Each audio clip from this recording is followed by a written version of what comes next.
Dios ha sido bueno es Dios.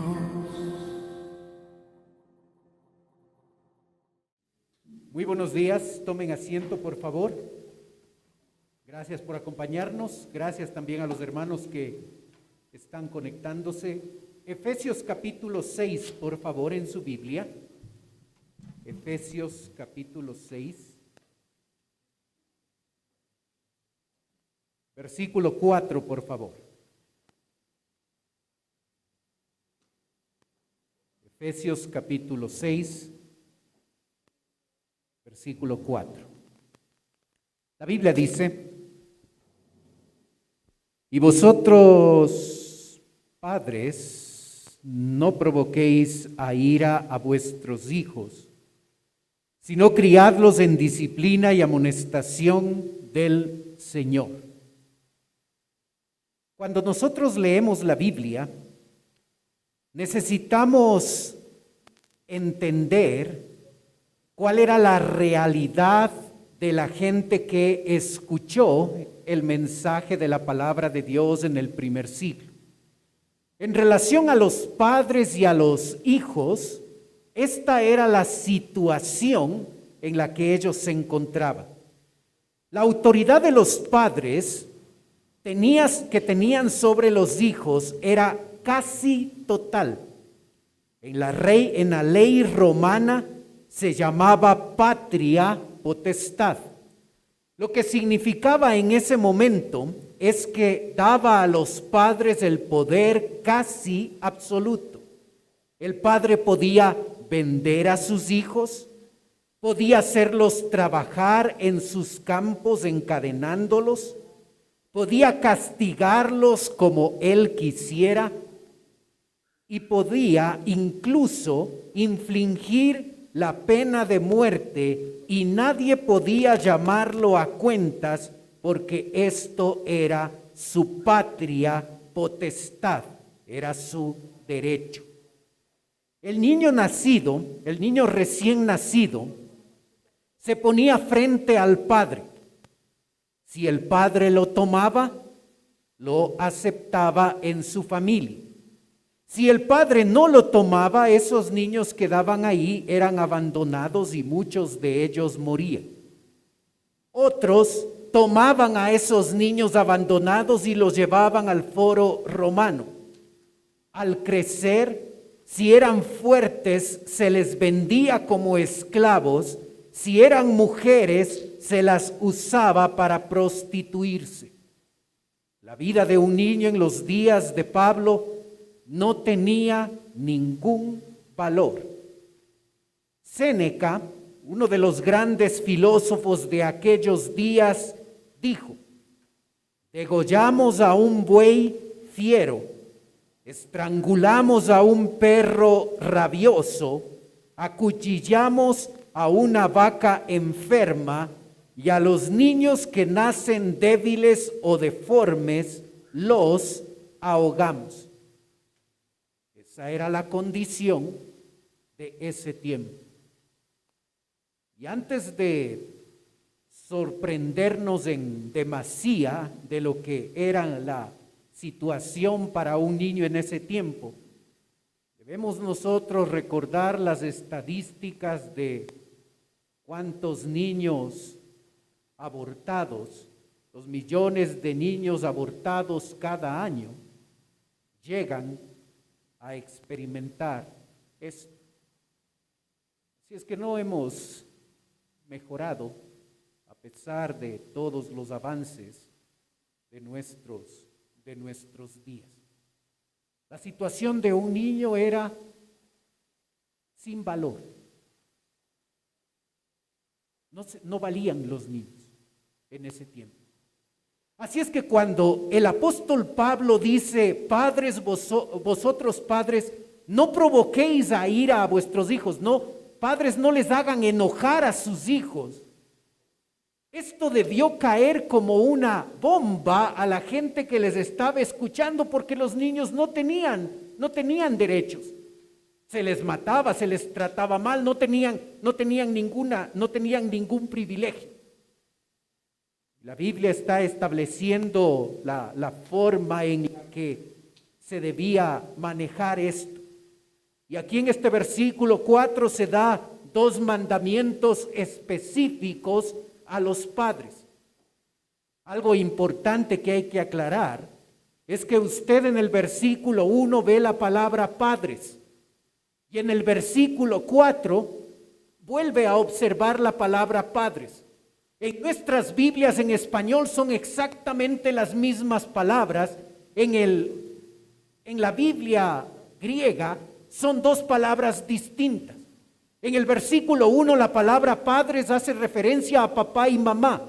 En el versículo 4 la palabra padres hace referencia a los hombres, a los papás, no a la mamá, a los papás. Así es que la instrucción que se da aquí en el versículo 4 es una instrucción exclusiva para los papás.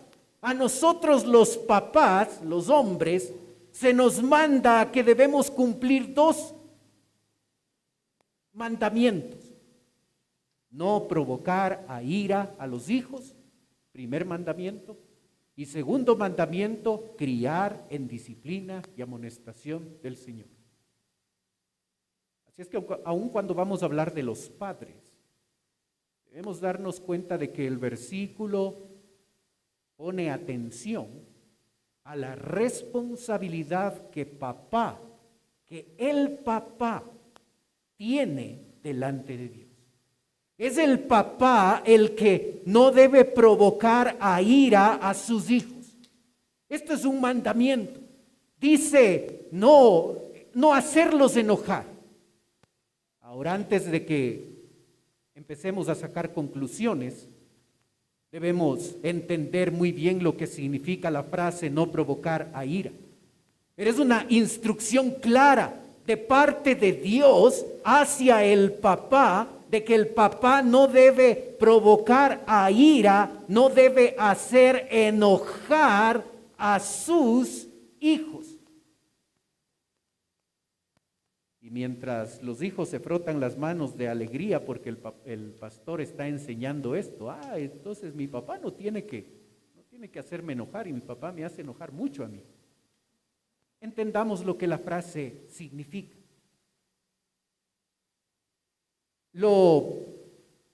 Podemos empezar comparando esa frase, no provocar a ira, en un pasaje paralelo que, aunque tiene un contexto histórico un poquito diferente, habla de lo mismo. Observen la pantalla.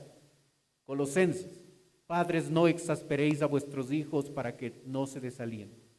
No exasperéis, no provocar a ira, dice Efesios. En cambio, Colosenses dice, no exasperéis. Y la razón de por qué no se debe provocar a ira o exasperar, que es lo mismo acá, es para que no se desaliente. ¿Qué significa que un padre provoque a ira? ¿Cómo un padre puede provocar a ira a sus hijos? Algunas ideas. 1, pedir cosas que no toman en cuenta el grado de madurez y experiencia. Pedir cosas que no toman en cuenta el grado de madurez y experiencia. Cuando usted está solicitando algo a sus hijos, cuando usted está ordenándole algo a sus hijos, que no tome en cuenta el grado de madurez y experiencia que ellos tienen. Cuando yo le estoy ordenando a mi hijo de 3 años que se quede sentado en una silla por 1 hora porque eso dura el culto, es provocarle a ira. Y es provocarle a ira porque un niño, por su grado de madurez y su grado de experiencia, no va a poder estar 5 minutos sentado en una silla. Cuando le mando a lavar los trastos teniendo 3 años y rompe un plato y le castigo por eso, es provocar a ira. Es un niño de 3 años, está aprendiendo, sus manos son pequeñas, todavía no puede coger muy bien las cosas y yo no estoy tomando en cuenta su grado de madurez o su experiencia o su habilidad o su crecimiento motriz y le castigo por eso. Entonces las normas que se establecen en casa tienen que estar establecidas tomando en cuenta el grado de madurez y el grado de experiencia de los hijos. Si es un joven grande y por desobediencia no tiene cuidado y no hace las cosas como ya se le ha enseñado y rompe los platos, ok, eso es diferente. Pero el padre sabio tiene que tomar en cuenta el grado de madurez y experiencia que los hijos tienen a la hora de poner normas. No es que las normas cambian, las normas de la palabra de Dios son eternas, son inmutables, son atemporales. Pero su aplicación tiene que tomar en cuenta la realidad en el crecimiento de madurez y experiencia que el niño tiene. Otra forma de provocar a ira es castigarle, disciplinarle, humillándole. La disciplina tiene un propósito específico. La disciplina no tiene el objetivo de humillarle y tenemos que tener mucho cuidado cuando el castigo va a ser ejecutado públicamente frente a otras personas, mucho más cuando son adolescentes y cuando lo que ven otros y lo que piensan otros tiene un peso importante. Hay que esperar a llegar a casa. Hay que ir cuando lo hacíamos con Ian, yo iba al baño, le quitaba la cartera a Vero, Vero tenía ahí guardada en su cartera la paleta y me iba con Ian al baño. Hablaba, le explicaba, le decía todo eso y le disciplinaba ahí, cuando era pequeñito. Cuando era más grande, en la casa hablamos. Y cuando llegábamos a la casa, hablábamos y no solo hablábamos, pero en la casa se ejecutaba el castigo. No humillarlo. La disciplina no tiene ese objetivo. Ni el castigo físico, ni las palabras que utilizamos, no tienen ese objetivo el castigo. Así es que es una mala manera de provocar a nuestros hijos. La disciplina inconsistente. Cuando hoy le castigué por esto y mañana no. Mañana, el siguiente día que me levanté con buen ánimo, que me levanté con el pie derecho, no le castigué por lo mismo que le castigué hace unos días. Hay que ser consistente porque la inconsistencia en cuanto a las reglas y en cuanto a las disciplinas y en cuanto al castigo es provocar a ira cuando nosotros como papás no somos consistentes en lo que hacemos.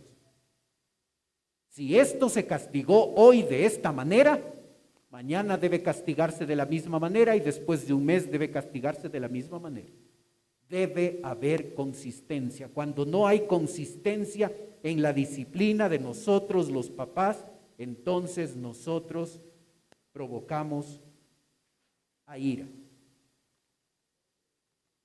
Otra manera de provocar a ira es el favoritismo.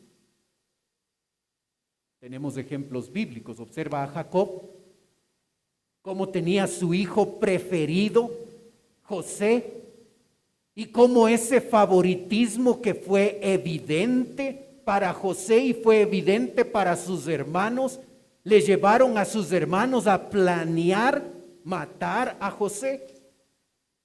Los hermanos fueron responsables de lo que querían hacer, pero no cabe duda el hecho de que un grado de responsabilidad estaba en el lado de Jacob por ser un padre que llegaba a tener favoritos. En mi casa mis papás decían, les queremos a los 4 hermanos por igual, nosotros no hacemos favoritismo. Yo sabía que yo era el preferido. Yo era el primero, el único varón, las otras 3 hermanas, yo sabía que yo era el preferido. Debemos tener cuidado porque nosotros los hijos nos damos cuenta cuando las reglas son para unos de cierta manera y para otros de cierta manera. Mucho más en padres que un hijo de pronto tiene algún problema, algún problema físico. A veces esa tendencia se muestra como favoritismo a ese hijo. Deben ser las cosas por igual, porque nosotros cuando no hacemos eso, cuando hay favoritismo, entonces provocamos a ira. Cuando a un hijo se le castigó por esto, y el otro hijo hizo algo similar y a él no se le castiga o se le castiga de manera distinta, eso provoca a ira. Y nosotros los padres debemos tener cuidado con eso. Una quinta manera de provocar a ira a los hijos es la falta de disciplina. Ahí en la pantalla usted ve una cita de Proverbios 13, donde dice: el que detiene el castigo a su hijo aborrece, mas el que lo ama desde temprano lo corrige. El papá que no castiga aborrece a su hijo. No dejemos que otros pensamientos, que otros conceptos ingresen a nuestra mente y nosotros pensamos que el castigo es arcaico, es anticuado. Aún en ciertos países le pueden meter preso a usted por castigar a su hijo. No dejemos que la norma del mundo sea parte del esquema con el cual nosotros criamos a nuestros hijos. El padre que ama a su hijo desde temprano lo corrige. Cuando hay falta de disciplina, eso provoca ira. Eso provoca ira. Peor aún, cuando hay dos capitanes en la casa, papá y mamá son dos capitanes y no hay un acuerdo de cómo se va a manejar los principios y los castigos y la disciplina y todo eso.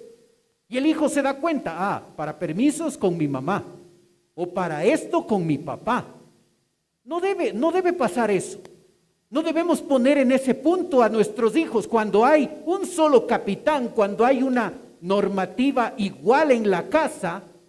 Cuando papá y mamá se han puesto de acuerdo, el hijo no puede llegar a manipular al uno y manipular al otro, porque sabe que hay un único esquema de comportamiento que se acepta en casa.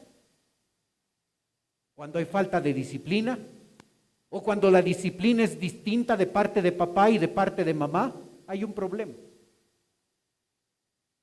En nuestra casa nosotros solucionamos ese problema. El único que disciplina en casa soy yo. Así es que cuando Ian hace algo malo, pero me dices, Ian se portó así, ok, yo lo hago. Entonces, al que va a odiar Ian es a mí, porque yo soy el único que pone disciplina ahí. Cuando hace algo malo, la mamá me cuenta, me dice, y ok, yo soy el que disciplina. Porque el texto bíblico dice que los papás no hacemos provocar a ira y criamos en disciplina y amonestación del Señor. Entonces, muchos de los problemas de provocar a ira tienen que ver con papá y mamá que no se han puesto de acuerdo en normas básicas que deben existir. Otra forma de provocar a ira a los hijos es que no hay un nivel apropiado de aprobación y de desaprobación. En la casa hay un ambiente negativo. Todo es no. ¿El hijo dice algo? No. ¿El hijo hace esto? No. Ok, ¿por qué no se aprueba lo que el hijo hace bien? Cuando el hijo tiende la cama, cuando el hijo ordena su cuarto, cuando el hijo hace alguna cosa bien hecha. ¿Por qué nosotros los padres no de la misma manera que enfatizamos todo lo malo que ellos hacen, por qué nosotros no enfatizamos también palabras de aprobación y de estímulo y de ánimo a todo lo que ellos hacen bien? Entonces el ambiente familiar, debemos tener mucho cuidado con el ambiente familiar que se genera. Porque a veces el ambiente familiar es adecuado, es correcto, hay risas, hay diversión, hay todo eso, hasta que llega el papá a la casa. Cuidado. No debe ser así. Hay momentos para desaprobar, esto estuvo mal, esto es incorrecto, hay castigo, pero de la misma forma los padres debemos aprobar todo lo bueno que los hijos hacen. Eso crea un ambiente correcto. Cuando el hijo ve que solo están para decir no, y esto está mal, y esto hiciste mal, y esto es incorrecto, y no hay una palabra de ánimo para aquellas cosas que hicieron bien, eso provoca ira. No es justo eso. Otra forma de provocar a ira son imponiendo metas irrealizables. Objetivos que nosotros ni como padres cumplimos. No es que tienes que sacar 10 en la universidad, 10, no 9. 9 es palo, 10. Y nosotros como padres éramos vagos. Nos quedamos a supletorio un montón de veces. Tengamos cuidado con las metas, con las metas irrealizables. Cuidado con las cosas que ni nosotros cumplimos. Así es que es importante establecer. Siempre debemos promover y empujar a nuestros hijos a la excelencia, a que sean mejores en todo lo que hacen y en todo lo que emprenden. Pero tengamos cuidado cuando promovemos eso. Provocar a ira. Esas son cosas que provocan a ira. Una aclaración importante. Si usted establece un principio de la palabra de Dios en casa y por mantenerse firme en un principio que su hijo debe cumplir, su hijo se enoja por eso, que se enoje. Eso no es provocar a ira. Cuando nosotros solicitamos y ordenamos y establecemos principios de la palabra de Dios en la vida y en el comportamiento de nuestros hijos, y esto es lo que hay que hacer, y estas son las normas de la casa, y así vamos a vivir, y a un hijo no le parece y se enoja y se molesta y hace berrinches y está airado por eso, que se enoje. Eso no es provocar a ira. Provocar a ira es esto que acabamos de ver. Es esa inconsistencia en las reglas, que un día es así y otro día es así. En el castigo, que un día es así y otro día es así. Que nosotros solo hablamos negativamente y no valoramos lo que ellos hacen. Eso es provocar a ira. Si hay una normativa bíblica en casa y al hijo no le parece y por eso se enoja, qué pena que se enoje. Porque eso es lo que Dios quiere para la vida de ellos. Así es que entendamos correctamente lo que significa la frase o el mandamiento que se nos da a nosotros los papás de no provocar a ira a nuestros hijos. La contraparte de provocar a ira, esto está en negativo, la parte positiva está en el mismo versículo. No provocar a ira, sino criadlos en disciplina y amonestación del Señor. El verbo criadlos es un imperativo, es una orden, es una sugerencia, es un mandamiento aquí. Y ese mandamiento comunica algo que debe ser un hábito en la vida de un papá. El papá habitualmente, constantemente debe criar a sus hijos en disciplina y amonestación del Señor.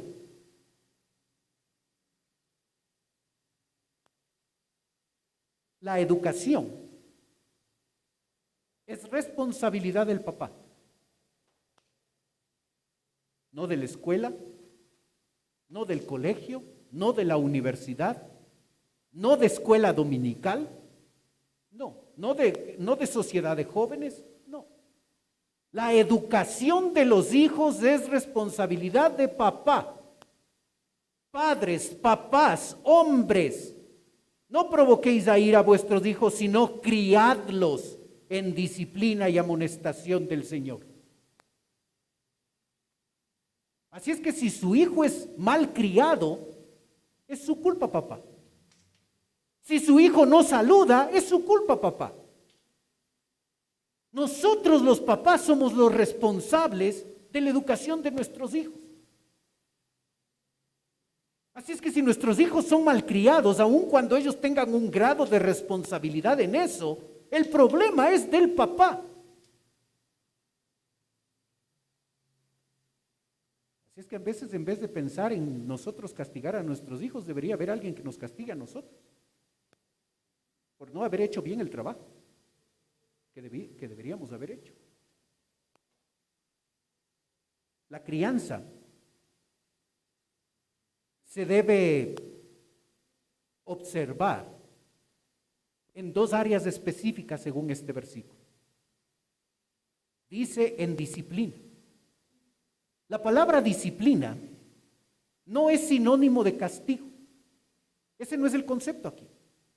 La palabra disciplina tiene que ver con la formación y entrenamiento que el niño debe recibir.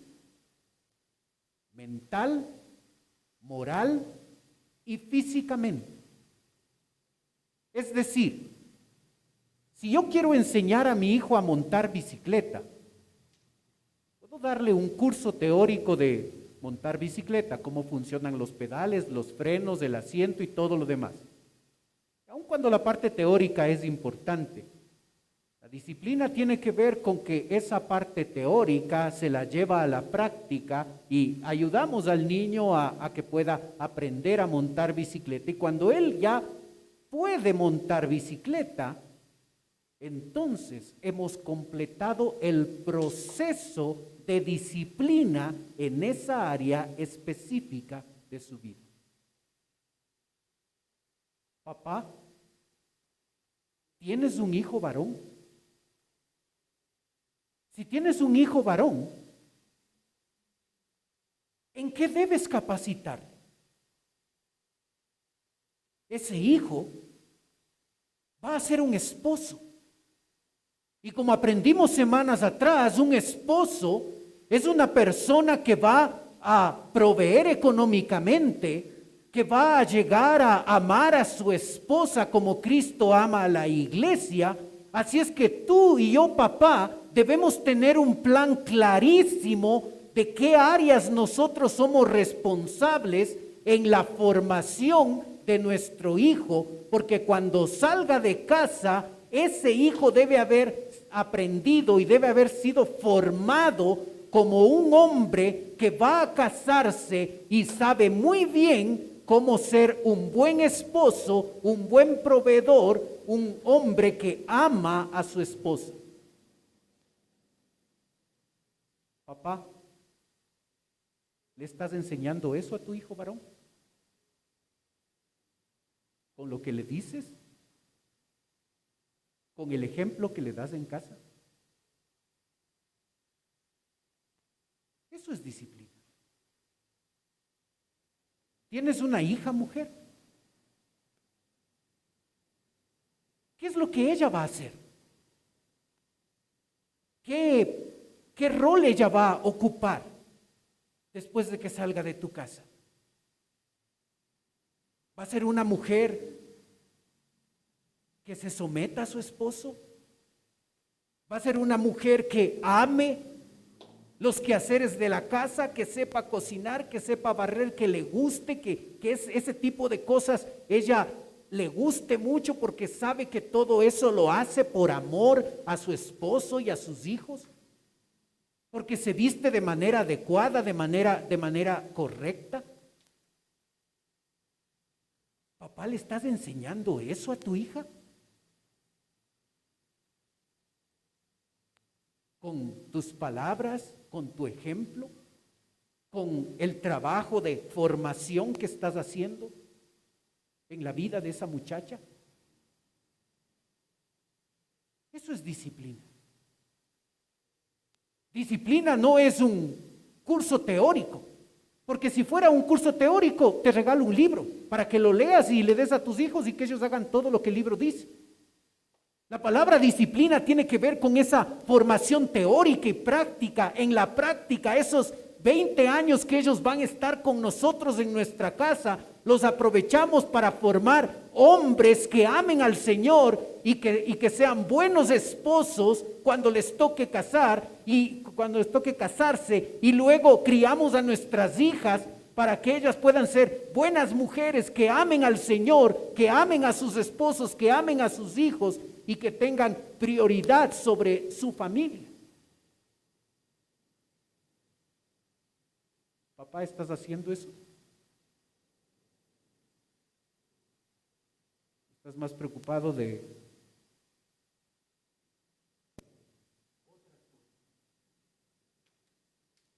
tu vida.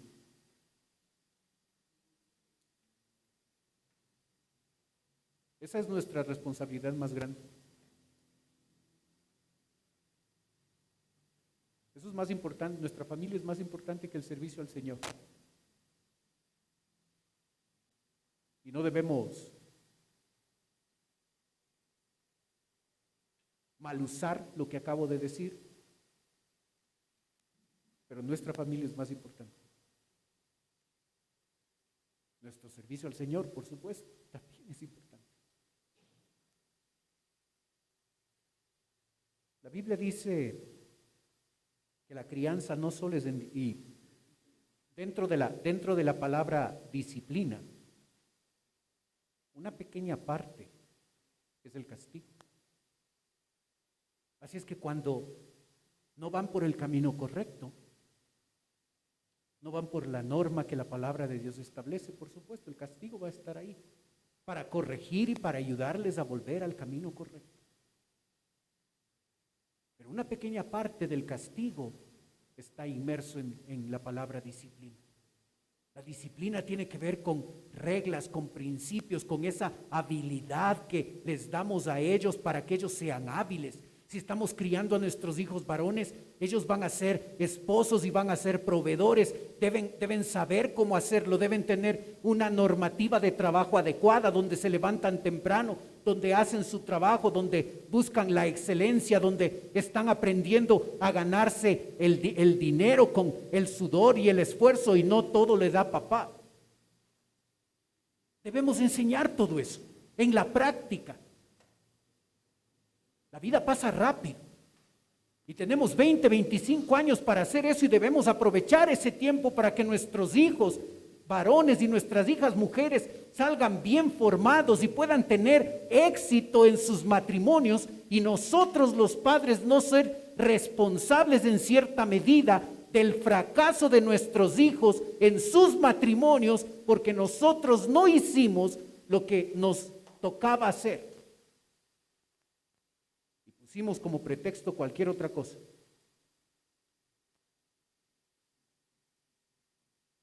La crianza de los hijos debe ser hecha con amonestación del Señor.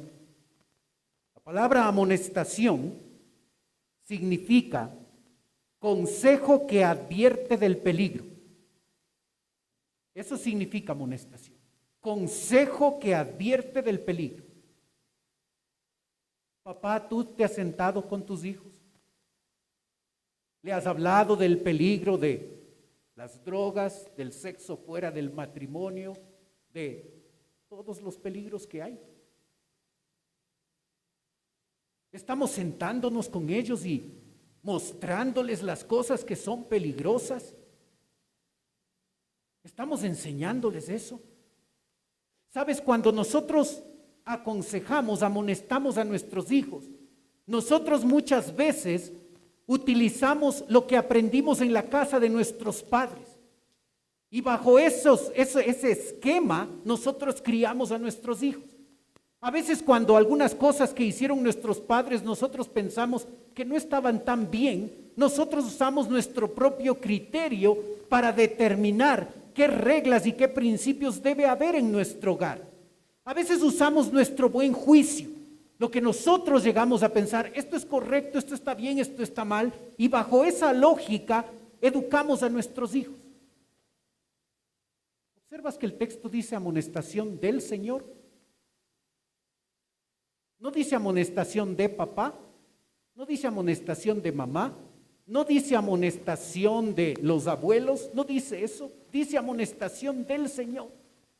Así es que los principios que se utilizan a la hora de la crianza de los hijos no son tus principios, no son los principios de otros, son los principios que nosotros los padres sacamos de la palabra de Dios, y esos principios de la palabra de Dios es con los que educamos y guiamos a nuestros hijos.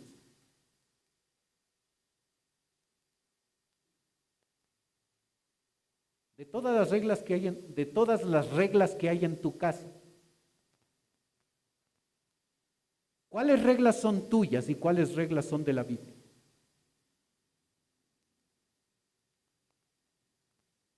amonestación del Señor. No dice amonestación tuya, dice amonestación del Señor. Y tú y yo como papás necesitamos pasar más tiempo en la Biblia para poder desprender de las Escrituras todas las amonestaciones que necesitamos para la vida de nuestros hijos. En la crianza de nuestros hijos hay dos grandes problemas. El primer problema es la ausencia de las madres. La ausencia de las madres. Puedes ver ahí una cita bíblica donde dice: sea puesta en la lista solo la viuda no menor de 60 años que haya sido esposa de un solo marido, que tenga testimonio de buenas obras, si ha criado hijos, si ha practicado la hospitalidad, si ha lavado los pies de los santos, si ha socorrido a los afligidos, si ha practicado toda buena obra. Estos principios eran usados en el primer siglo para determinar qué viudas iban a ser cubiertas bajo la iglesia. Y dentro de las características que se debía observar, una característica que se debía observar en la vida de la mujer era si ha criado hijos. Así es que aunque la responsabilidad primaria de la crianza de los hijos tiene que ver con el papá, el trabajo y la labor de la mamá en el impacto de esa crianza en la vida de ellos es esencial.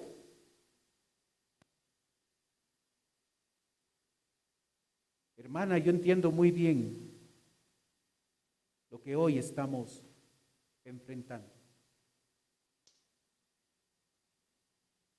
Ningún dinero vale la pena. Ningún dinero sustituye el trabajo que tú como mamá puedes hacer en la vida de tus hijos. Yo les sugiero que papá y mamá tengan una conversación seria y realmente puedan determinar cómo hacer para que la mamá esté en casa. ¿Cómo hacer para que ella sea la que ayuda al papá mientras él sale al trabajo en la educación de los hijos?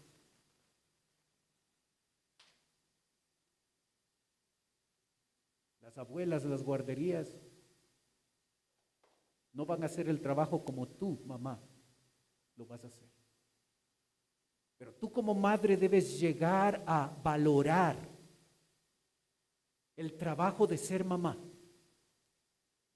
Porque si para ti es más importante el ser una mujer profesional, una doctora, una ingeniera, una abogada, y eso es lo que es más importante en tu vida, y en verdad el trabajo de ser mamá y de ser ama de casa ha llegado a ser algo que tú no lo vas a hacer porque no te gusta, porque no te sientes realizada como mujer, hay un problema en tu formación personal.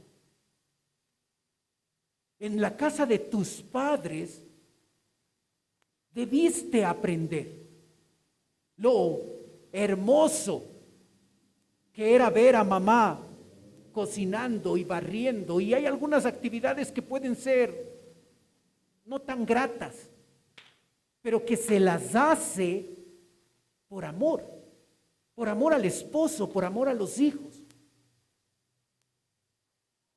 Así es que uno de los problemas reales en nuestra sociedad es la ausencia de las mamás.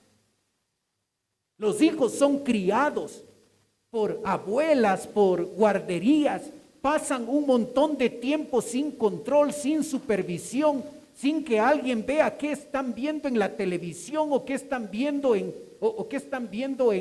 el internet. No, es que ya es medio grande, llega nomás y se prepara la comida en casa, ya sabe cómo hacerlo. Y pasa horas solo. problema real es la ausencia de la mamá en casa. Te animo. Sé que cada situación y cada hogar debe tomar sus propias decisiones en esa área. Hay situaciones complicadas donde el problema es que el papá nunca estuvo. Y a la mamá le toca hacer su trabajo y su labor de sacar adelante a sus hijos. Pero siempre que puedas acercarte al modelo bíblico, donde la mamá está en casa y llega a tener el privilegio y la bendición de ser ella la que educa a sus hijos, la que revisa tareas, la que hace todo ese trabajo tan importante, no olvidando que es responsabilidad de nosotros los papás la crianza de nuestros hijos. En la crianza de nuestros hijos, un segundo problema es la ausencia del papá. O porque no está, nunca estuvo, o porque estando, no cumple el rol que Dios ha establecido. Así es que recuerda, papá, que a ti y a mí, Dios nos va a pedir cuentas.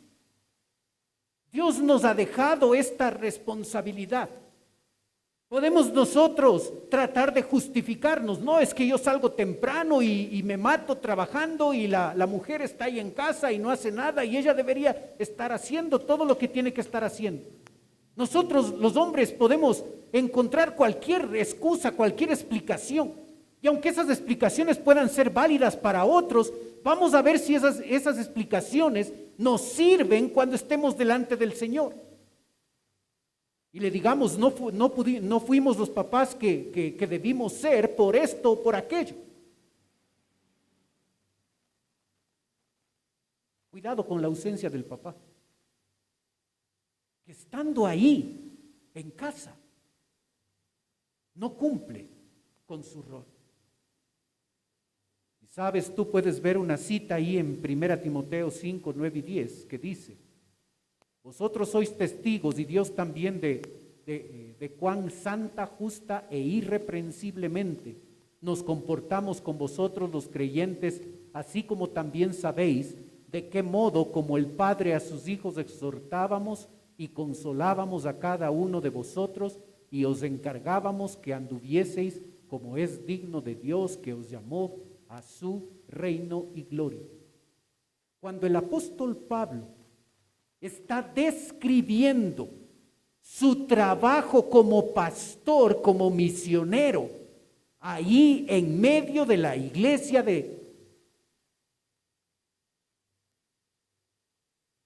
iba a decir Tesalónica, pero estamos en 1 Timoteo 5. Cuando el apóstol Pablo está describiendo su trabajo como misionero,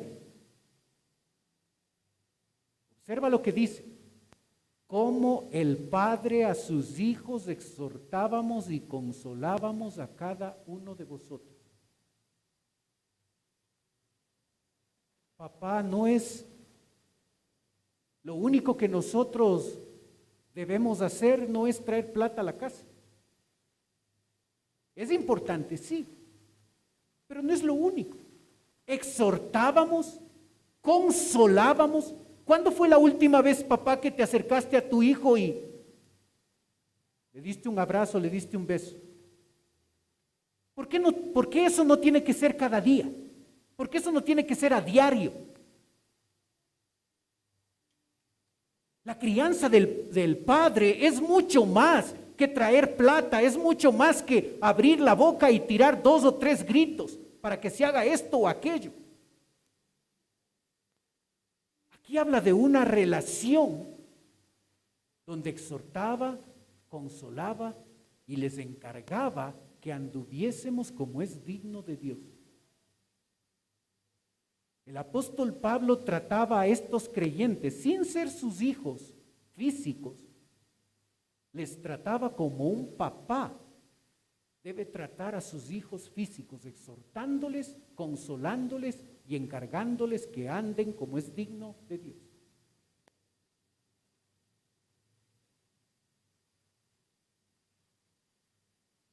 ¿Te das cuenta que la instrucción que Dios da al papá está en el versículo 4? Solo leímos un versículo. Pero sabes, la historia no empezó ahí en capítulo 6, verso 4.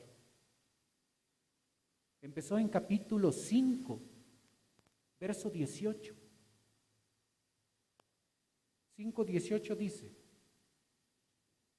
no os embriaguéis con vino, en lo cual hay disolución, antes bien sed llenos del Espíritu. Se habla de la llenura del Espíritu Santo. Ahí arrancó el tema. Y un papá puede cumplir con el rol que Dios espera de él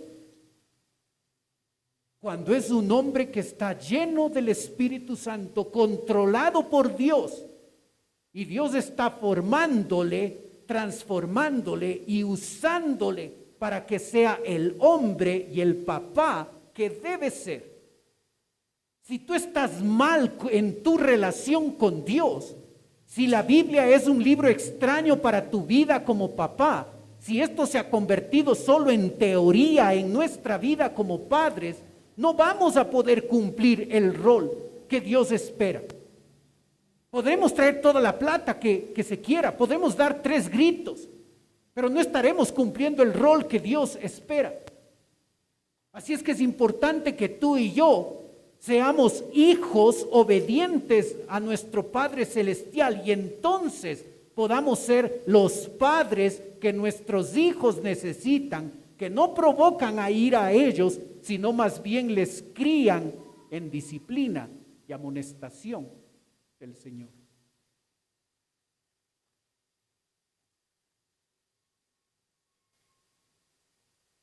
¿Alguna vez en mi vida soñé, y fue un sueño y será un sueño, nunca se concretará este sueño? ¿Alguna vez soñé escribir un libro? El título del libro era Exitoso en el trabajo, un fracaso como padre. Exitoso en el trabajo, un fracaso como padre. Hay un personaje en el Antiguo Testamento que le pasó eso. El sacerdote Elí, exitoso como sacerdote, un fracaso como padre. Y cuando Dios se acercó al sacerdote Elí y empezó a evaluarlo, no evaluó su trabajo como sacerdote. Él le dijo, Dios le dijo,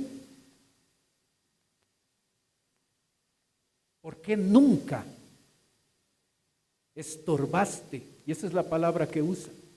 ¿Por qué nunca estorbaste a tus hijos? ¿Por qué les dejaste hacer lo que quieran? Cuando Dios nos evalúe a nosotros los padres, el factor más importante para evaluarnos no será nuestro trabajo, será lo que tú y yo hicimos como papás. Tengamos cuidado de ser exitosos en el trabajo y un fracaso como papás.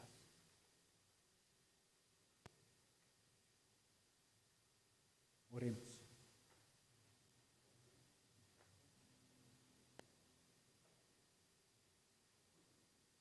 Padre Celestial, te damos gracias por tu palabra.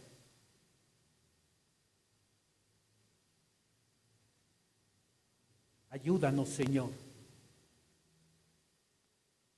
a no evadir nuestra responsabilidad como papás. A saber que para nosotros, los hombres, los papás, es nuestra responsabilidad delante de ti no provocar a ira a nuestros hijos, sino criarles en disciplina y amonestación del Señor. Ayúdanos, Padre, a cumplir con el rol que tú nos has encargado. Gracias, Señor, por nuestras esposas y gracias por la tremenda ayuda que son ellas en la crianza. Ayúdanos a nosotros los papás a ser suficientemente proveedores para que ellas puedan estar en casa y puedan dedicar su amor y su tiempo a los hijos. Ayúdanos a nosotros a cumplir con la parte que nos corresponde. Pedimos, Señor, tu bendición en la aplicación de tu palabra a nuestra vida.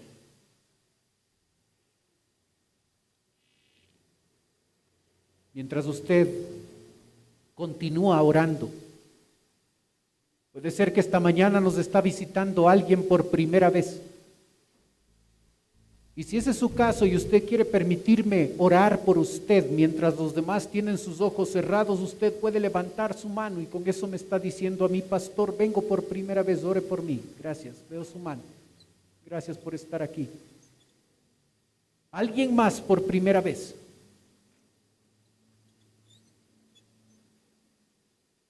Para la persona que nos visita, en un momento voy a orar por usted, como le dije. Quisiera ofrecerle algo más, totalmente voluntario. Por favor, no se sienta presionado. Si usted desea, usted puede tomar sus cosas.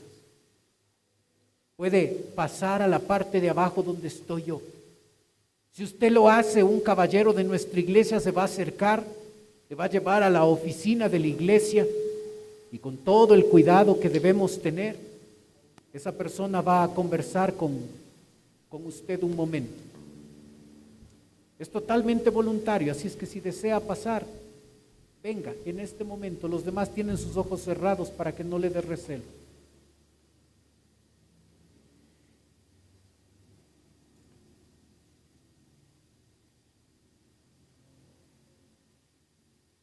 Padre Celestial, te ruego por la persona que nos visita. Obra en su vida, Señor. Si todavía no te conoce como Salvador, yo te ruego que hoy sea el día de salvación. Te ruego, Padre, por nosotros, tus hijos, especialmente los papás. Ayúdanos a cumplir el rol que tú nos has encargado. Oramos en el nombre de Cristo Jesús. Amén. Dios ha sido bueno.